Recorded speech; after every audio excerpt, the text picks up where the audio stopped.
Erum for Altenew, and today I have 3 cards to share with you. This video is part of a stamp focus post, and the stamp that I'm featuring on my cards today is the Engraved Flowers Stamp Set. This stamp is so beautiful. I know I say this for all the stamp sets that I use, but come on, look at it. And when I stamped it for the first time, I was awed by the crisp, clean outlines. So for my first card, I wanted to use the stamped image as is. I stamped out all the images on white cardstock with black ink. After this, I die cut the images out with coordinating dies. Since I'm not going to color the images, I'm using a regular cardstock. I'm going to arrange these on a white card base just to get an idea where a particular element would look better, and then I realized that it doesn't matter. It will look good anywhere I put the pieces. So these die cuts, I adhere them with foam tape and then cut off the extra bits that are going off the edges. I've done this previously in my videos several times, and so you know that my next step is to pick up a couple of the extra bits, the ones that are reusable that is, and adhere these onto the areas that seem a little empty or unbalanced. So with my card front done, now I'm die cutting the sentiment with my awesome mini blossom machine. I'm using the fine alphabet die set and die cutting the word hugs in a very bold pink cardstock. I will be stacking the letters to make them chipboard-like. That always ends up looking good, but first I will make them ombre.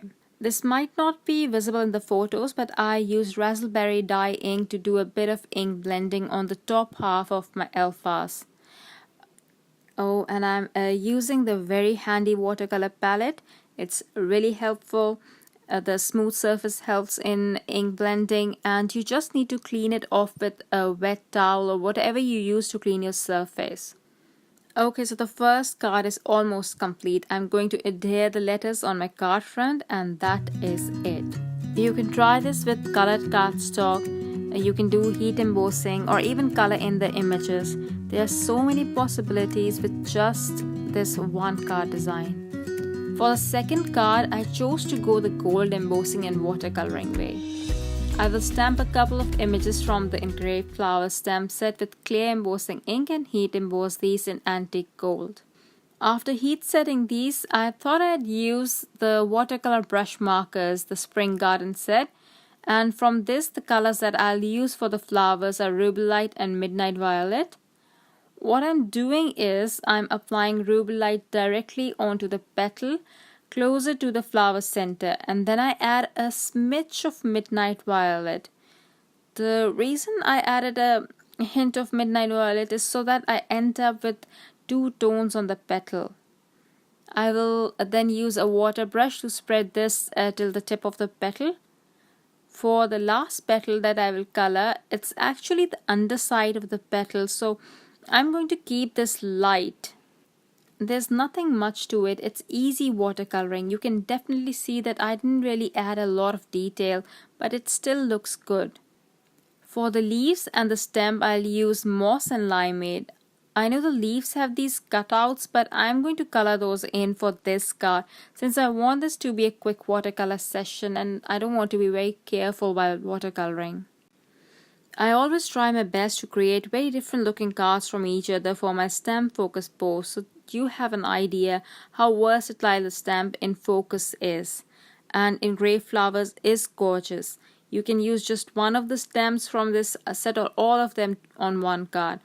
And there are 8 individual elements, so you can create a lot of different looking cards with it. I had so many ideas really, and I was so short on time that I couldn't incorporate all of them in the video. But I'll have more card samples using this stamp set in the near future. And it's not only the floral elements in the stamp set that are beautiful, the sentiments are great as well with a very delicate look. The other flower that I'm going to color is going to be in Warm Sunshine and Autumn Blaze. First, I'll apply Warm Sunshine onto the petals closer to the flower center and use a water brush to spread it around. To apply Autumn Blaze, first I'll smear a little bit of it on the watercolor palette and then pick up the color with the help of a water brush. If I think the petal needs more orange, then I'll add autumn blaze directly onto the images. Dilute it with warm sunshine and then further dilute it with water if needed. After I'm done with the watercoloring, I'll die cut the images and then further alter the die cut so I can make a bouquet and arrange the pieces to my liking. Now I'm going to work on my background, and for this I'll just scribble some vertical brush strokes with the evening grey watercolor brush. I'll spread some water on this panel so the pigment spreads on its own. To soften the areas where the water spray did not hit, I will take my water brush and blend those areas little bit. After the panel is dry, I'll add splatters from the evening grey watercolor brush directly and then add black paint splatters as well. Once dry, I'll arrange the elements to build my bouquet and then add a few more black paint splatters. For my sentiment, I chose to heat emboss one of the sentiment stamps in antique gold on black cardstock. I'll cut this to size, leaving a bit of space on the lower edge, as in below the sentiment, and adhere gold glitter tape on one edge. This is something that I love to do. It looks really pretty and add a bit of sparkle to your project. Not that we are lacking any sparkle. Hello, all that gold embossing is sparkle enough. But this works and I like it. You can leave this bit out if you don't like it. Okay, so the second card is also ready. If you want to change the look but use the same layout, you can use white heat embossing. That changes the look completely. You can also color with artist markers instead of watercolors. The artist markers always look great. Speaking of artist markers, let's move to the third and the final card. Oh, I love the artist markers. I cannot have enough of them. I kept my third card simple. I'm using the Crest Solar White cardstock for my card front. I will stamp one of the single stamped flowers onto my panel with permanent black ink, and I leave it hanging in the air a bit because I'll be drawing a line or a border where my stem ends. I'm using the Red Sunset collection of artist markers to color the petals. I'll start by adding the darkest color first, which is R217. This will help me in showing depth on the petals. I'll blend this out with R206, which I'll further blend with R301. In the end, I'm going to use blush R400 to smooth the lines. For the green portions, I'll use the Green Fields Artist Marker set. I will leave you with a bit of music. I'll be right back.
I'll now draw a border, and I'm pretty sure it's not going to be straight. It never is. I'm using the jet black artist marker for this. Next, I'll color the background. For that, I'll start with warm sunshine and then blend it out with buttercream as horizontal strokes. This is not a smooth, clean look. The lines will show, and if you don't like that, I'd suggest you make a mask for the flower and then either do ink blending or airbrushing to get a smooth look. I don't mind. I love the faux texture. I think it adds a lot of character to the card. And now I'll add fake dimension by adding a shadow to my black border. I'm going to use evening gray and then blend it out with morning frost. I'm going to add more of this WG03 where I want to show shadow for the flower. It does make a lot of difference even though I used it only in some places. To finish off, I'll add black paint splatters and stamp a sentiment, and I'm done. Let me show you this up close. How awesome does all that depth looks? I love artist markers. And that is all for today, friends. You can find the project details on the blog. Link is in the description. Thank you for all the love. Thank you for watching. Bye.